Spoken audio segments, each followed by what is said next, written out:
Well, Bill, do you want to start and then we can that'll give people a little bit more time in case. Okay. My name is Bill Aho from the Eveleth Heritage Committee, and I'd like to welcome everyone. Looks like we've got a pretty good crowd here. And also, I'd like to introduce our board. If you would please stand up, introduce yourself if you like, if you have some words. Okay. Jen? What? I'm scared. Okay, hi. What am I supposed to say? No, just say what you want to say, your name, etc. You're on the board, etc. Oh, I'd like everybody to. I'm on the board, and my name is Genevieve Jam. I was a Thomasoni from Eveleth, so. Nancy Erickson, Rosine, thanks for coming.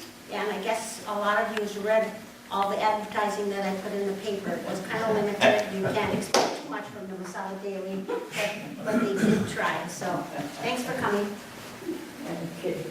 I'm Lois Ferguson. I was born in Eveleth. My parents moved to Wabek, then I lived in White Lakes, and I moved back here in 1992. And I like history, so I'm part of the group.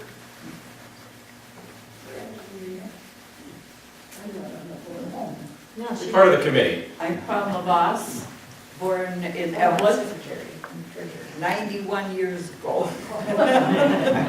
I'm still here, but I've been to all 50 states. Whoa, nice. Okay, are we forgetting? I think we got everyone. Okay. Yes. Oh, go ahead. Loretta. I'm the oldest one in the bunch, I bet. I got you by 3 years. Yeah, born and raised in Eveleth, graduated high school, started college. That was the year of Pearl Harbor. And the government put on an appeal for typists and stenographers. So a whole bunch of us from my graduating class of 1942 took off and went to work in Washington, D.C. So I have a little bit of experience. I've traveled a lot, but not to all the states. I envy you. I like history. I like Eveleth history, and I have a pretty good memory. Yes. I'm enjoying being on the Heritage Committee. It's been fun. Roger. Yeah. Oh, there's Roger. Roger. I'm Roger Kachiber. I was born in Eveleth. I grew up in Fell location by Fell Pond. Moved to the Twin Cities, retired and came back here and joined the Heritage Committee, and I'm interested in Eveleth history. And I've been waiting for 1 month for this presentation. And as I said, I'm Bill Aho. I'm from Markham. I graduated from Aurora and Heritage. You know, Eveleth, if you take a look at it, has a great, great history. No one else has in the country. And I like that side. I'd like to bring forth some issues, present them, really pick up the ethos of our people. It's the name of the game. Okay? Okay. Now this young man over here is Tucker Nelson. Let's see, you're what, 20 or something? 21. 21 years old. He's going to college right now, taking up. I'll be a senior. I am a senior at UMB. I'm majoring in history, minoring in journalism, and getting a certificate in museum studies. So this is all right up my alley. So he's a great asset to our community, okay? And also Roger has done a lot for us as well. The papers that we secured through the Minnesota Historical Society, which are on display in the library at the moment. And also we put them on the website as well. Oh. And I think we had another member just join us. So do you want to introduce yourself, or just getting through introducing, if you want to say anything? Up to you. I'm Pat Bresculi, member of this Historical Society, and sorry I'm late. I was at the Ely Lake Park, and it took me a while to get home and put together again. Helping one of your painters, Roger was working with him. So. Okay. And I'd also like to make the invite for, we're always looking for members as well. If you have an interest, join us participate, bring that forth, and let's pick up any thoughts of our community. We're gonna have So we have an invite. Okay, Tucker, he's going to present us Eveleth's Birth in Bloom, 26 years and 26 minutes. And we have some more people coming in, they're visitors. We have some chairs in front here if you'd like, otherwise There you you go. can sit wherever you like. Okay. So, That answer. also, Tucker will make this presentation, and we will have our regular meeting right after the session. Yep. And we have coffee and stuff over here, so birthday. Tucker, all you. Okay, I'll take it away. All right, so the gimmick here is 26 years in 26 minutes. And if I go a little bit over, I'm sorry, I did my best. So we're going to try to stay as close to 26 minutes as we can. So I chose this topic because what better way to start our series of presentations about Eveleth history than by talking about how Eveleth began. So we're going to go all the way back to 1892, which historically has been when people have thought of when Eveleth was founded. It's not technically 100% right. There were buildings here. Iron ore was discovered roughly in this area with the circle in July of 1892, and then that fall, David T. Adams and Neil McGinnis started this mining camp near present-day Northside Park. This log cabin here was the first building erected in what became Eveleth. The Heritage Committee dedicated a historical marker at that site last fall. That was a project that we were really excited about. But that was it. It was basically just this group of cabins for miners. In my personal opinion, Eveleth was really founded in 1893. So our 125th anniversary is this year, but that's just me. Because that's when Eveleth got its name. The first streets were laid out. This here is what Eveleth originally looked like. The town was southwest of where it currently is now. Kimberly Avenue was our main street. Right now it's a block long. It used to be a lot longer. There weren't a whole lot of buildings. Again, it was mostly just for miners. And the town almost didn't survive because of this financial panic that came around in the middle of the year. And so it took a while for the village to really get started. We were officially incorporated in August of 1893, and the first village board was elected in 1894. I'm sure many of you will remember, or at least have heard of Dr. Moore, at the Moore Hospital. He came to Eveleth in 1894, so he was one of the very first citizens of Eveleth, mostly tending to the miners, but then he opened his first hospital building the next year. We built a jail because miners can get a little out of hand sometimes, so if they misbehave, that's where we put them. And the first railroad spur came to Eveleth this year, but it wasn't really to the city yet, to where the buildings were. Things started to pick up later in 1895 when the second major railroad in the area came to town. Details vary about the first school in Eveleth. I've read several different accounts. At any rate, the first school was opened in a separate building from the first real schoolhouse, which we'll see a picture of shortly. First volunteer fire department was established in 1895. We already had a water and sewer system, and our first newspaper, the Eveleth Star. I love that masthead there. So 1800s. And a major hotel was opened, the Hotel McGinnis. I've seen the dedication program, and there was dancing and a lot of festivities there. This was Jones Street and Kimberly Avenue in 1895, and this is now a hole in the ground. 1896, the village flooded. That creek that flows through Northside Park and then along the edge of town flooded its banks. That's where the city got its water at one point before switching to St. Mary's Lake. The first village hall was built in 1896, and it cost $656 to build.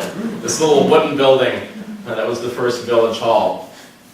The Methodist Episcopal Church was built, and there was the first Catholic Mass that year. And then in August, the first addition to Eveleth was platted, and that extended the city limits all the way north to Jackson Street and east to Adams Avenue, because already at this time they realized that there was iron ore under the town and they were going to have to move it.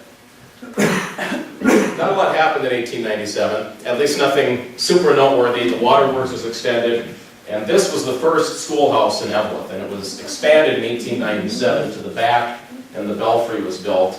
At the time, it was just the school, but then it became known as the Spruce School because it was near the Spruce Mine once other schoolhouses were built.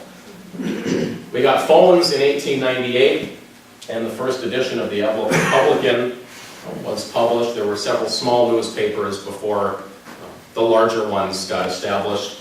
And at this point, plans were made to move the town, because the fee owners, the people who were organizing the town site said, you guys gotta go, because we want to dig up the town. Of course, Hibbing famously moved, but and so did Gilbert. Eveleth did as well, just not very far. So the first buildings were moved up the hill in 1899. You see a picture here of putting a building, they jacked it up and just rolled it along. Eventually, a steam winch was placed up on Adams Avenue to help pull the buildings up the hill, and that made things go a little faster. There was a schoolhouse that was built south of Virginia in 1895 that was moved to the fair location this winter, and that later became the Presbyterian Church, which is now right across the street over here. It's now a thrift store, so it's one of the oldest buildings in town.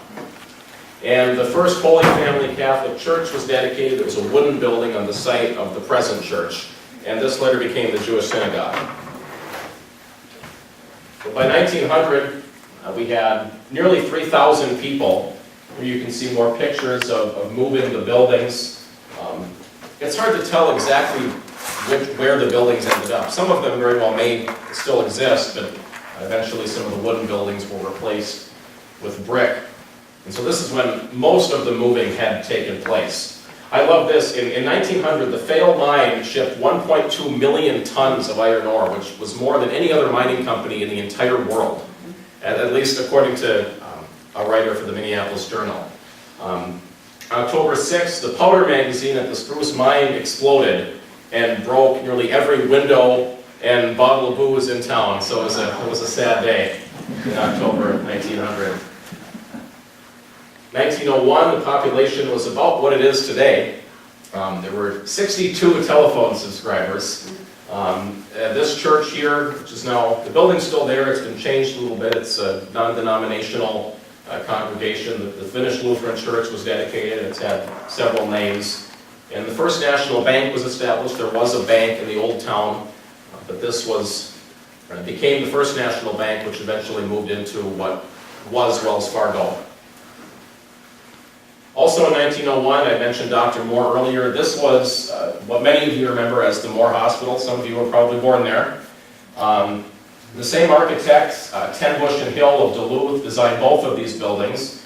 This was the first Fale school, one of my favorite buildings that ever existed in Eveleth, just because it was so unique. But we'll hear more about this building later. This man was Burton Breeding, who was superintendent of schools at the time this picture was taken, probably around 1905. And this was the Presbyterian Church, the former schoolhouse that I mentioned. 1902, Eveleth was incorporated as a city. It was previously a village. And another explosion. This is kind of a funny story. Nobody got hurt. Well, I'll bet one man died and the jail burned down. That's not funny.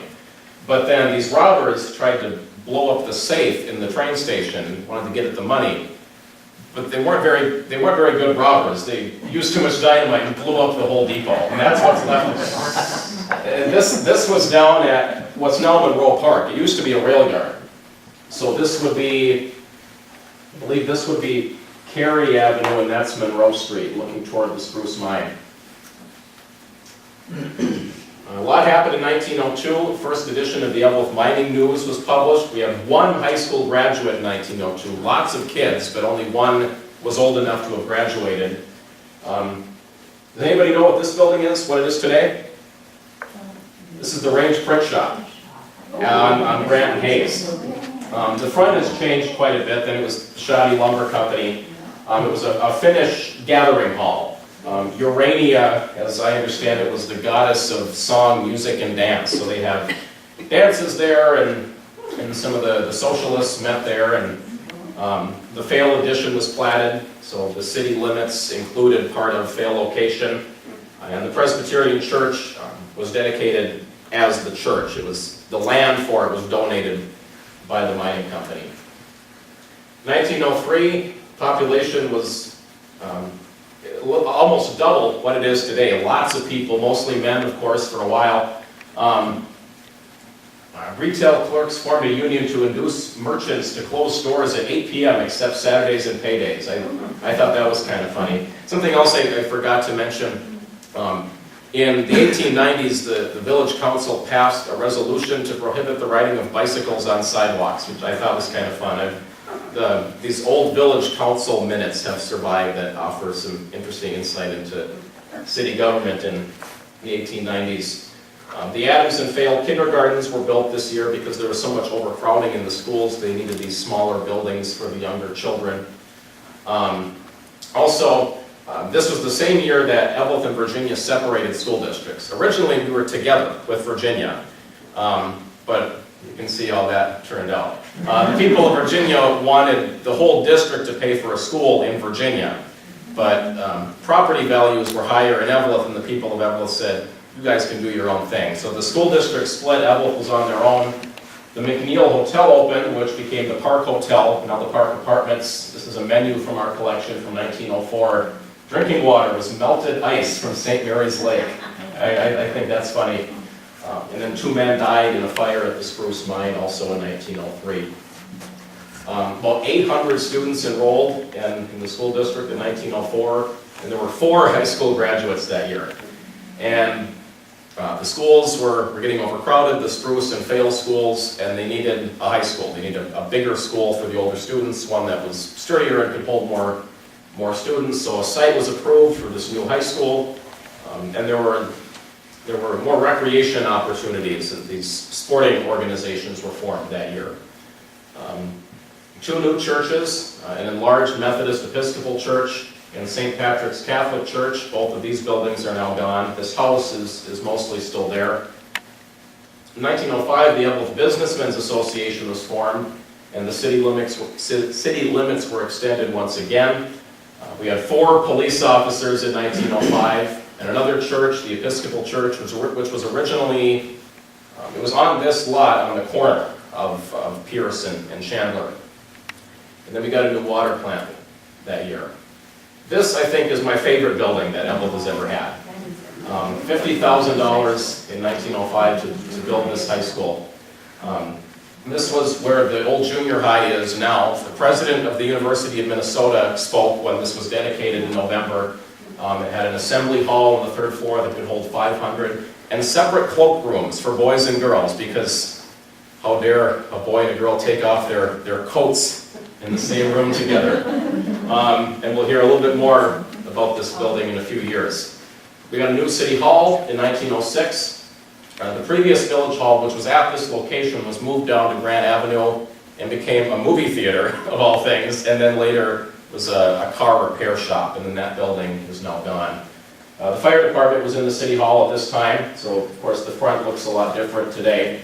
This building, most recently, was Hoagie's Bar. It was called Monitor Hall, and that was where the Swedes got together. And there were several businesses that were there over the years. And the mining news became the Eveleth news, because Eveleth was certainly, it's always been a mining town, but there was a lot more going on in the community. So the name of the paper changed. In 1907, the first car in Eveleth, to drive in Eveleth, was a few years prior. The first speed limit on Grant Avenue was 4 miles per hour. So you were really cruising. Dr. Moore owned the first car. These are, one of these girls is his daughter. These are just some family friends next to the Moore Hospital. Grant Avenue, it wasn't quite paved yet, but it got curbs and sidewalks. The new high school was in use for only 3 school years before it was totally destroyed in June 1908. And because it was basically at the top of the hill for what the city was at that time, there wasn't enough pressure in the hoses to really fight the fire effectively. The school wasn't in session, and fortunately nobody was injured, but they lost their high school. The National Guard Company F was organized, that later was located in the auditorium, which was also the armory at one time. The Adams School, later the Lincoln Annex, was completed and opened by this year, and the McNeil Hotel got a new name. The new high school was finished in just a little over a year. So it was amazing how fast they they got the plans together. It was the same architect, William Bray of Duluth. He designed all of Eveleth's brick school buildings as well as City Hall, Miners National Bank. Hibbing High School was his. He did a lot of public buildings on the range and lots of the fancy houses down in Duluth. The old water tower that was torn down several years ago was built this year. Almost all of Gilbert was our school enrollment at the time, because here's what's now the old junior high. 1910, Grant Avenue was finally paved. You see we had power lines going right down the street. Here's Monitor Hall that we mentioned earlier. This was the Deluxe Cafe. And this originally was a saloon, but then became the First National Bank, and then Norwest, and then Wells Fargo. And this was almost as high as the population ever got. 1920 and 1930 was still around 7,000, so basically double what it is today, which didn't include all of the mining locations that were on the edges of the city. Also in 1910, the school district organization was changed. The Eveleth Commercial Club was formed, and the city limits extended again up to Northside Park. There was an addition called Northside Addition, which laid out streets north of Northside Park. They had names, and they were just never built, presumably because the mine got in the way, and they didn't want to have to put houses there and then move them again. And then the new Holy Family Catholic Church was dedicated. These are some pictures of what Eveleth looked like in 1910. This is all taken from the top of the Catholic Church. Here's the old junior high here. The library wasn't built yet. Here's the Episcopal Church. This is looking northeast. There was the Adams School. The Lincoln School is here. It was built here, and then this is looking southwest. It was still kind of a boom town. Not many streets were paved at that time. 1911, the Fale School that I showed you earlier was destroyed by fire just a few weeks after this building burned. A movie house and a newspaper office, the Elks Club building is at that site today. 1912, we got a lot of public buildings. We got two new schools. This one replaced the Fale School that burned. The Lincoln School, which is still there today, and the auditorium and the fire hall. And then land was purchased for this block that we're on right now, and some improvements were made for what became Northside Park. The detention hospital is still there up by the water tower. It was for contagious diseases and pneumonia and the like, and it was a house that had been moved up there because it really wasn't in town at that time. It was far away, so the diseases couldn't spread. Not a lot happened in 1913 either. The Mesaba Electric Railway first began operations, I believe, on Christmas Day in 1912. And this was a streetcar that went from Gilbert to Hibbing. It came up Fale Road, and then went down Adams, and then north of town, and followed roughly the route of the old highway before they moved it. That was roughly where the streetcar tracks went. And construction began on this building, and there were some changes in city government that year. Miners National Bank had been incorporated in 1903 in the building where the tattoo shop is across from the Big Stick. That was, as far as I know, where Miners National Bank originally was. They got their nice new building here. The public library opened. It took 11 years for Eveleth to get a Carnegie library. The first letter was written to Carnegie in 1903, but it just took a while for them to get the money. The Manual Training School, the first school in Minnesota dedicated to boys' technical and education, which of course is now sitting empty. And it took them quite a while to get a new cemetery. And again, that mostly had to do with mineral rights and where do we put it so that we don't have to move people if the mines decide to expand. But they found a spot, and before then, people had to go to Virginia to be buried. So it took quite a while before they could be buried here. 1915, the first Eveleth High School newspaper and yearbook were published. I've seen a copy of the yearbook, and it has some great pictures of the inside of the old junior high and some views of town. And I think old yearbooks are fascinating. How they wrote, and the language was different. This number seems high to me, but I've seen this written in a few places that 3,000 trees were planted around town to try to spruce up the city so it didn't seem seemed too much, as much like a mining town as it previously had. The St. Patrick's Catholic Church, as many of you may remember, was for the Irish Catholics, and for the Italians, they got Immaculate Conception built across from the high school, and that church is gone as well. And the Methodists, they've had a lot of churches in Eveleth. They had a new church built, and then the current old Methodist church was built around the early 50s. In 1916, there were some more developments with the schools. There were some tennis courts built. This was before the senior high, when the tennis courts were built behind that building. This was a really cool house. I remember looking at that and thinking it was a neat building. This house burned down a few years ago, but at one time, the mayor lived here, and then the superintendent of schools lived there. But for a while, there were domestic science classes, as they called them at the time, home ec, sewing and cooking and the like. And that was until the Franklin School was built, and those classes were moved up to that building.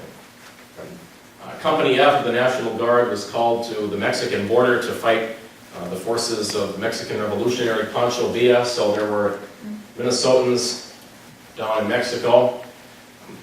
1917, the Eveleth Municipal Band was established. Even that was their mascot, apparently. They even had a dog in the picture. There were several other bands that consolidated, as Roger could tell you all about, to form the municipal band. Some of you may have been at the concert at the auditorium last year where I wore the uniform and got all dressed up for that. That was a municipal band uniform from the 40s, but that organization was around for quite a while. The land was purchased for the park near Ely Lake. It took a while for that to become what it is today. Eventually there was a tourist camp, and there were several pavilions built out there. And then construction started on the new senior high. The building was mostly done at the end of 1917, but then it was completed in 1918. And when the building was done, the junior college wing wasn't there yet, nor was the new, well, it's now the old gym, the old boys' gym. And there was a greenhouse off of where the commons is now. These were the science classrooms. And there was a greenhouse. If you look closely, you can kind of see where the bricks are a little different color when they took that out sometime in the 20s. The auditorium originally had a flat floor. The auditorium wasn't built until, I believe, 1941. So this was the senior high and the junior college were all in this one building for a while until the junior college wing was built in the 20s. The People's State Bank was incorporated, and that was where the Wells Fargo drive-through is, the bank drive-through over on Pierce and Grant. 16 men from Eveleth died in World War I, and the recreation building was nearly completed this year. It wasn't dedicated until January of 1919. But there was curling and hockey and dances and other events there, and of course it later became the Arrow Shirt Factory. So I chose to focus on this first period because it was the big building boom. After the 20s, there wasn't a whole lot of development until the 50s and 60s when some of the new houses were built east of the high school and the highway came through. So this was really when Eveleth was at its prime, in a way. The mines were booming, the population was the highest, and this is when the city mostly began to look like it does today. There was a lot of money to put up all these buildings, a lot of kids. Each of the neighborhoods had its own school. And by this time, there were many civic improvements to civilize the town and promote education and make it a better place to live. So that was boom years. That's how it got started. And this is what was going on 100 years ago. Let's see. How did I do? Pretty close. Great. I actually got a little under it. It's amazing. I thought I was going to talk on and on. So that's the presentation. Does anybody have any questions for me? I don't know. I can't guarantee I'll be able to answer them, but I can try if you'd like to know something. Yes? I'm just curious, did you see, when looking at things, 1918 influenza, was there any numbers as far as how many people died? I'm sure there are. I have come across, and I overlooked that. That is something I should have included. I know it was certainly in the news. and Eveleth wasn't immune to that epidemic. But as far as specific numbers, no, I'm not sure. Okay. Well, would it have been in the year 1917, 18, or after that? 1819 was, as far as I know, was when the big epidemic was across the country. As far as I know, There was some information in the papers. yeah, I'm sure there was. Yes, Any idea when they made the band shell that was here? the band shell was dedicated in 1927. The 20. And that was around when this part of the library was built. The Franklin was finished in 23, the junior college and the boys' gym were late 20s. So there were some other bigger, and the Hippodrome, of course, opened in the early 20s as well. So there were some other big buildings that opened after this period. This was the boom, it kind of died off after this point. That can be material for your next prize. Exactly, there we go. And there's certainly a lot more that I could have talked about. Something I could have mentioned, there were two mayors who came to office in 1914. Mayor Gleason ended up being recalled, and then Jacob Sari took office. There was some accusations of corruption, and somebody got someone drunk so he'd sign a petition, and there are stories like that of people that just, it would take too long to tell. So these were the most visible developments and events that were going on at this time. Yes? Dr. Moore operated on me when I was 13 months old. I had a 100-to-1 chance to pull through. And when I came conscious, I said, Vecta, I wanted water. I was 13 months old. I'm 91 now.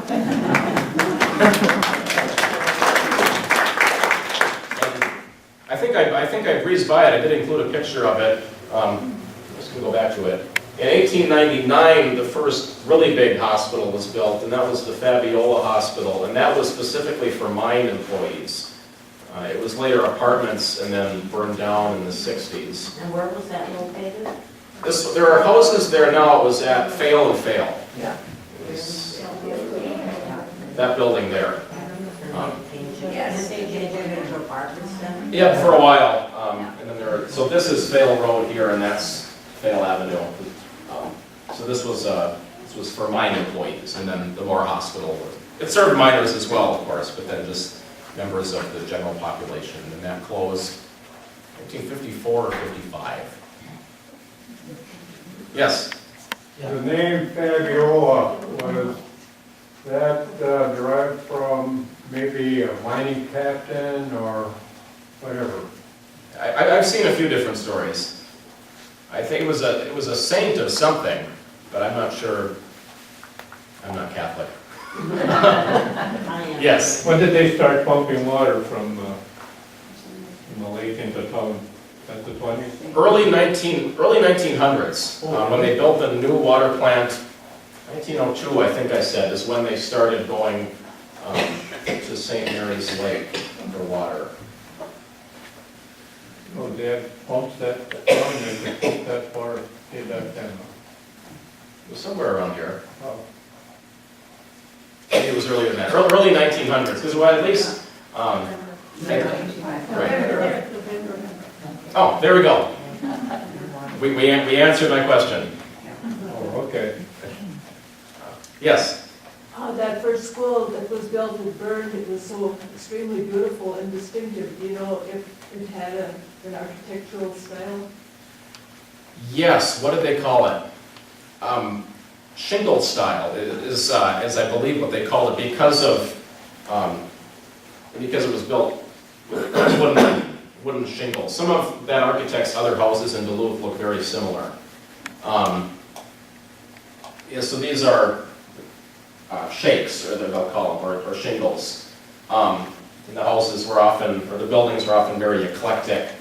A lot of the parents this was a school day, but it was before children would have arrived, and a lot of parents are actually kind of glad that the building burned down because it was such an odd style. There were a lot of hallways, and the parents were worried that if there was a fire, that it would be hard for the children to get out. So the new building was brick and supposedly fireproof. I think I saw this hand first. In our memorial park on this site here, in the early 40s, as I was growing up, there were bronze plaques to dedicate a tree. And I just wonder if each one of those bronze plaques at a individual tree didn't represent a soldier that died in World War I, because in your presentation there were 16. And I just wonder. As far as I know, that was the idea. It was, 1925, I think, is when they renamed the park Memorial Park. It was Central Park before that, or Library Park is what I've seen in some texts. But 1925 is when it became Memorial Park. And I think you're right. The trees were elm trees, I think, for the men who had died in the war. Pat, I saw your hand too. I remember when I go past what they call the detention hospital, I remember my mother telling me that when she was a young child, that she was there for being detained for some kind of communicable disease and standing at the windows crying and hoping somebody was going to come and get her. And then from my husband's parents, the Bishottis, they had a little store in Eveleth, I think on A Avenue, and people used to come there. The English-speaking people did not eat garlic, and those that did were from, the down under. But the English people speaking people realized that those people who were eating garlic were not dying of the influenza. So they would go in a back room, and she said her sister Olga would sell them garlic. And then also, I don't know if it was around that time, but there were a few epidemics. They took all the children immediately for a while till everything was over. See, when a building was built, that's interesting, but these are the stories that I really like, and these are ones that aren't written down very often. So we always like hearing the more human interest My stories father-in-law like used these. to talk about how the mining company would give them money for materials to decorate, and when it was first built, and when they take their break, the bands would come from New York, Chicago, come to play, and when the decorations were put up, they would stay up there for the whole year. But he went into the men's room, and the band members were from a big-time band, and they were in there talking about, have you ever seen anything like this? Because the people would work on it for months and months. And they had played in all the best places, and they had never seen anything like that, is what they used to say. All right, well, I'd like to thank you all for coming. Hopefully, we'd like to do more of these. That's the plan, is to have these presentations and then our business meeting. And we've received several suggestions on our Facebook page about future topics, and the group has thought of some. We're certainly open to suggestions. If there are people that you think we should hear, if any of you have any kind of presentation you'd like to give, if you've been to our 4th of July exhibit downtown, the Heritage Committee think we like that because it lets us interact with people and hear people's stories, and in a way that we can't do as well with the Facebook page and the website. Which, if you haven't seen them, check them out.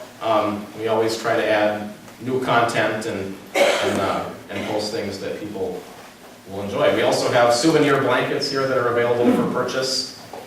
We think they turned out really well. They have a lot of the historic buildings in town and when they were constructed, and those funds help us do what we do and keep the group active. So again, feel free to enjoy the coffee and cookies. Our business meeting will start in a little bit, not right away. We're not going to kick you out just yet.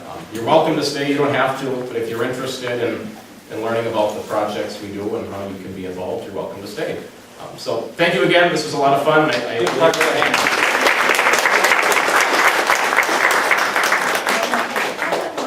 What's in the building now? I found that very interesting. Which building is that? So we have a few remnants of our exhibit in the old Massinter building at Dawson's Paint, across from the drive-through. We left some of our display boards and other objects down there in the window for people to enjoy. So if next time you're downtown, feel free to stop by and see what we have in the windows there.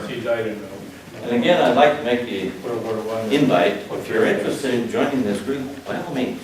We put an ad in the paper when our meeting is going to be held. It's usually here, or it might be in wintertime at the Super 8, depending upon the weather. And so we'd invite you folks, if you have ideas. By the way, I want to bring out one topic, and that is the ball that was on the old water tank. Remember that? We have that, and we're looking at a means to present it within the community. What we're looking for is ideas. What style of presentation, where, etc. We did go on our site, and we asked for ideas as well, and basically what people were saying, we put it on Grant Avenue. So if you have ideas, let us know. Okay? Now, we have some refreshments over here if you'd like to partake, and in a few minutes we'll have our basic board meeting. I think, Lois, you mentioned there's a room up here. Yeah. Okay.